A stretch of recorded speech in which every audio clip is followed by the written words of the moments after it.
અમારે તો રાતે આ પ્રોગ્રામ પતે અમારે તો સોરનો ને કલાકારનો બેનો એક ટાઈમ હોય 3 વાગે 4 વાગે અમારો પ્રોગ્રામ પતે ને પછી અમારો દીકરો ગાડી હાંકતો હોય ને તો હું એને એમ કહું જાત્રા વાળા હેલા જાય રાતે ધ્યાન રાખજો ને કે આ ભજન ગાવામાં મેં કહું આપણે હલવાઈ ન જાય રાત ને દી તમે જુઓ તો આમથી આમ જાય છે આમથી આમ જાય આપણે એમ થાય કે શું ગોતે છે ખબર જ નથી પડતી ખરા રોડ ઉપર બાપુ એક ગામ છે ને અહીંયા એક સંઘ નીકળ્યો હતો તો અહીંયા કોઈ પટેલની વાડી છે એટલે અહીંયા દર વર્ષે અહીંયા આવે ને સંઘ એટલે અહીંયા એ ઉતારો આપે ને અહીંયા ભજન ભાવનો પ્રોગ્રામ રાખે એટલે મને અહીંયા બોલાવેલો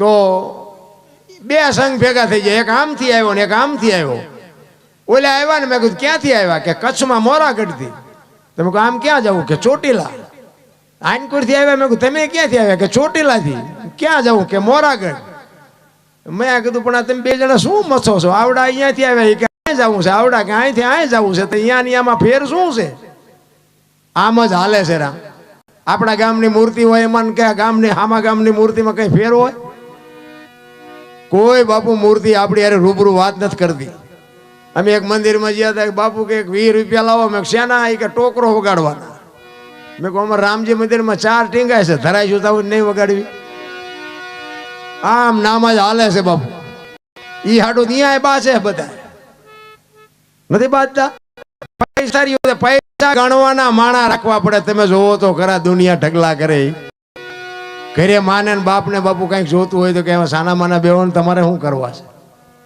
અત્યારની પ્રજા મા બાપ ને એમ કે તમને ખબર નથી પડતી તમને ખબર એટલે ખબર નહોતી એટલે તો 100 વીઘા રાખી હતી તું 10 વીઘાના ઉલાળિયા મીડિયો કરવા નથી અમને ખબર પડતી અરે મારા છોકરાને કોઈની ગુલામી ન કરવી પડે પેટે પાટા બાંધી અને છોકરા હાટું જમીનું રાખી હા અમારે ત્યાં જમીનું વેચીને ટ્રેક્ટર લે મેં કીધું આંખશો ચા ફળિયામાં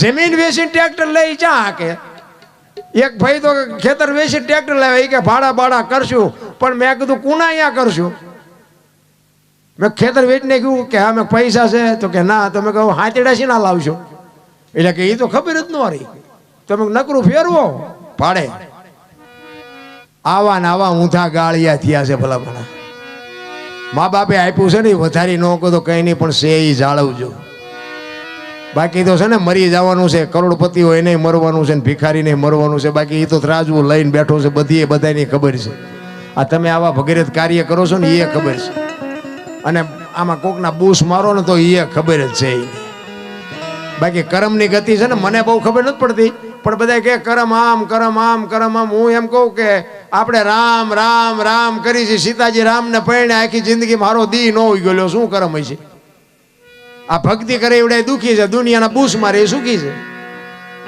તો શું કરમ સમજવું અખિલ બ્રહ્માંડ નો માલિક કૃષ્ણ પરમાત્મા આખું વિશ્વ જેને બનાવ્યું હોય એને ખબર ન હોય કે આ બેસ તો ભીલ મન બાણ મારશે ને ખબર ન હોય ભીલે બાપુ મારી નાખ્યા કૃષ્ણ પરમાત્મા એનું શું કરમ હશે થઈ થાવીને થાશે એવો ત્રિકાળ જ્ઞાની મહાપુરુષ ગંગાનો પુત્ર ભીષ્મ છેલ્લે બાણની પથારીમાં ઉવું પડે શું એનું કરમ અરે યમના દૂત તેનો જીવ લેવા આવે અને એને એમ કે 6 મહિના પછી આવજે પોતાનું મોત રોકી શકે એવો સિદ્ધ પુરુષ એને છેલ્લે બાણની પથારીમાં ઉવું પડ્યું તો આપણે આપણો હિસાબ તો કંઈક મારવો જોઈએ ને જેટલાનું પડાવ્યું છે ને જેટલાના બૂસ માર્યા છે ને જેટલા હું તો જેટલાના કઢાવી દેતો હતો ને કોકના પૈસા કઢાવી દેતો હતો અત્યારે મારા બૂસ માર્યા બોલો જેટલાય આ દુનિયાને સુધરવું હોય તો સુધરવાય ક્યાં દે એમ છે એટલે આ દુનિયા છે દોરંગી દુનિયાના ધોખા શું ધરવાના હોય ભલા મને સવારામ એટલે જ કહે છે કે બાપુ આ દેહની વાત છે આખી જેટલા મહાપુરુષોએ વાત કરી ને બધી દેહની જ વાત કરી છે બીજા કોઈની વાત કરી જ નથી એટલે કહે છે પચમ ખડકીમાં જાગીને જોયું જળહળ જળકે છે જો ચંદ્ર ભાણ જા ઉલટીને આવે તું તો ગગન મંડળમાં ચડી ગયો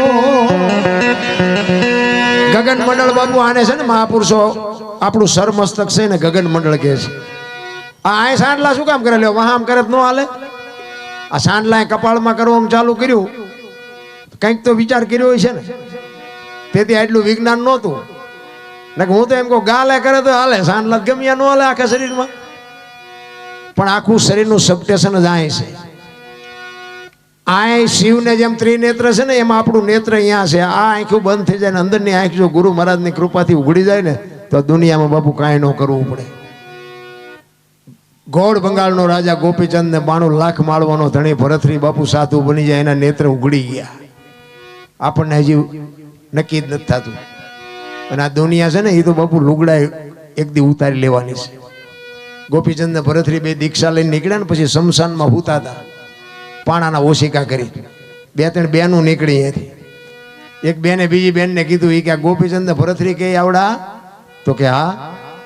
તો કે હે ને અમને બધું છૂટી ગયું, હજી પાણાના ઓશિકાની જરૂર તો પડે છે. ભરતરી ગોપીચંદને કે હવે 92 લાખ માળવો છોડ્યો કે આ પાણા નથી દુનિયાને ગમતા, કાઢી નાખ ને પાણાય દે. આ ઈ દુનિયા છે, પાણાય તમારી પાસે નો રહેવા દે. ઈ જગત છે.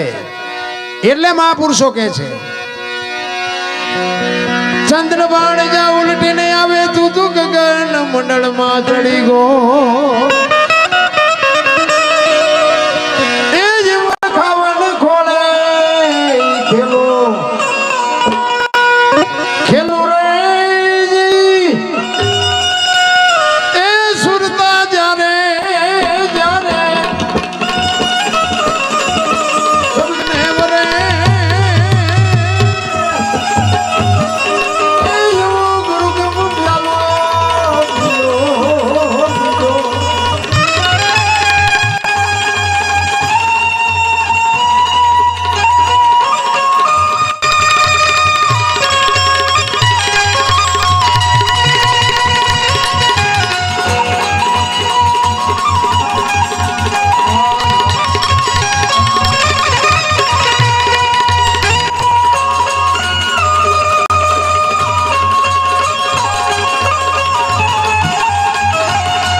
ઉલટા પવનમાં આનંદ વર્ત્યો રમતા દિલડા. તો સવારામ બાપાએ કીધું કે હું ઈશ્વર તો ભેગા રાત નથી રમતા હતા, પણ અમને કોઈ પૂછે તો કહું ને, કોઈ મને પૂછતું જ નથી. પૂછે તો એ કે જવાબ દઉં ને ઈશ્વર ક્યાં છે, પણ બધા ઊંધા ચાલ્યા જાય છે કે મને કોઈ પૂછતું નથી. સંતોના રુદિયા રોયા છે. સતાર બાપુની વાણી કહે છે જેને જેને કહું એ કયું ન માને, મૂર્ખો ગણી મને મારે છે, લાતું નથી રહેવાતું હવે નથી રહેવાતું. જેસલની વાણી કે રોઈ રોઈ કોને સંભળાવું, મારો રુદિયો રોવે માયલો ભીતળ જલે. અમરમાની વાણી કે હાલ રે ફકીરી મારી દેવાંગી વિના બીજું કોણ જાણે. સંતો આપણે આટલું તો રોયા છે ભલામણ, પણ આપણને મગજમાં નથી બેહતું. સદગુરુની જેના શબ્દ ઉપર ભરોસો હોય, જો વિશ્વાસ હોય એની વાત. એનો એક રામાયણનો દાખલો હનુમાનજીનો પ્રસંગ છે. એટલા માટે સબરી બાપુ ભીલની દીકરી અને માતંગ ઋષિ જેના ગુરુ મહારાજ, અને ગુરુ મહારાજ એમ કહે છે કે બેટા વહેલો મોડો રામ આવશે, તું અહીં બેહી જા. અને ગુરુ મહારાજનું શરીર શાંત થઈ ગયું. સબરી એક જ શબ્દ પકડી, અને બાપુ કોઈ જ્ઞાન નથી, વેદનું શાસ્ત્રનું કોઈ ભજન નથી, એક જાનવર જેવું જીવન જીવે છે, પણ એક ગુરુ મહારાજનો શબ્દ પકડી અને બાપુ બેહી ગઈ. ગુરુ મહારાજનું શરીર શાંત થઈ ગયું, અને રોજ આંગણું વાળી સાફસૂફ કરી અને રાહ જોવે કે હમણાં આવશે હમણાં આવશે હમણાં આવશે. સાંજ પડે કે આજનો આવ્યો તો કઈ નહીં કાલે આવશે.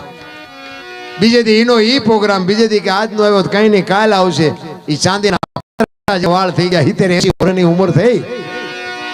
સબરી વિચાર કરે કે રામ હજી ન આવ્યા, મારું શરીર વ્રત દેખાતું નથી, કાને સંભળાતું નથી. મારા ગુરુને પૂછવાનું ભૂલી ગઈ કે રામ કેવું વાહન લઈને આવશે, કેવા કપડા પહેર્યા છે, કયા રસ્તેથી આવશે. આ તો મેં કઈ પૂછ્યું જ નથી. રામ નહીં આવે, એ નહીં આવે એમ કે અંદરથી અવાજ આવે કે મારો ગુરુ બોલ્યો એ કોઈ દી ખોટું પડે નહીં. કેવડો ગુરુ મહારાજ ઉપર ભરોસો હશે. અને રામ ને લક્ષ્મણ સીતાજીની શોધ કરવા માટે નીકળ્યા ને, ઈ મલક આવ્યો ને, પ્રકૃતિ રામનું ભજન કરતી હતી ભાઈ. ઝાડવાના પાંદડામાંથી રામ રામ રામ શબ્દ બોલતા હતા ને. લક્ષ્મણ રામને પૂછે છે, ના ભાઈ આ કયો મલક આવ્યો? આ તો પ્રકૃતિ તમારું ભજન કરે છે. તો કે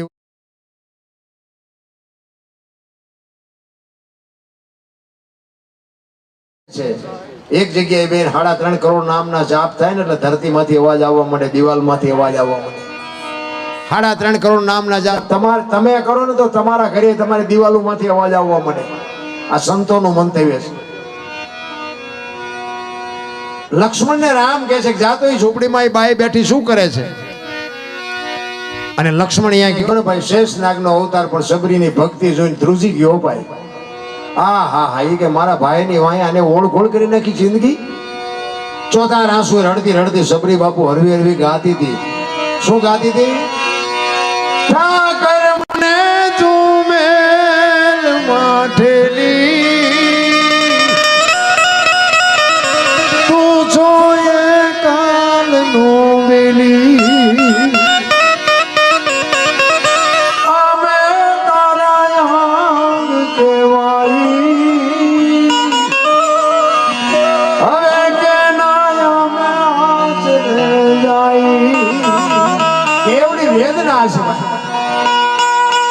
કાલા ઘેલાય અમે એ તારા કેવાય ને જો પીએ તારા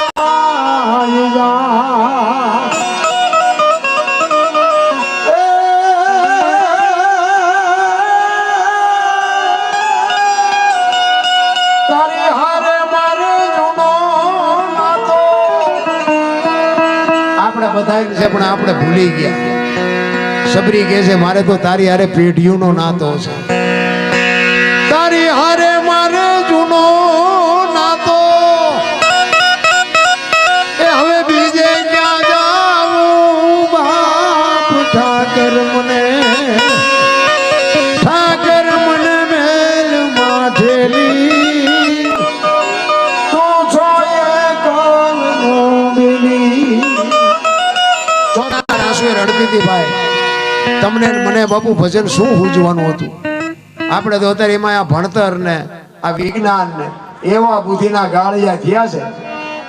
એક ભાઈ આમ દિવાલમાં ખીલી ખોડતો, ઊંધી ખીલી દિવાલ, કોઈ માથું નાની કોઈ હચોડિયું મારે, રિયો રિયો બધો રાડ્યું પડે. કારખાના વાળા બુદ્ધિયું જ નથી, ઊંધિયું ખીલિયું કાઢ્યું. એનો ભાઈ કે હું કે આ ખીલિયું જો નહીં કે ઊંધિયું કાઢ્યું. એનો ભાઈ કે તારામાં બુદ્ધિ નથી. ઈ કે કેમ? ઈ કે આ દિવાલની ક્યાં છે? આ દિવાલની છે. અહીંયાથી લઈ જા ને અહીંયા જઈને મારી આખી જિંદગી દિવાલો ફેરવી, પણ અહીંયા ખીલી નો ફેરવી નાખી. મારી ખીલી ફરે ફેરવો દિવાલ.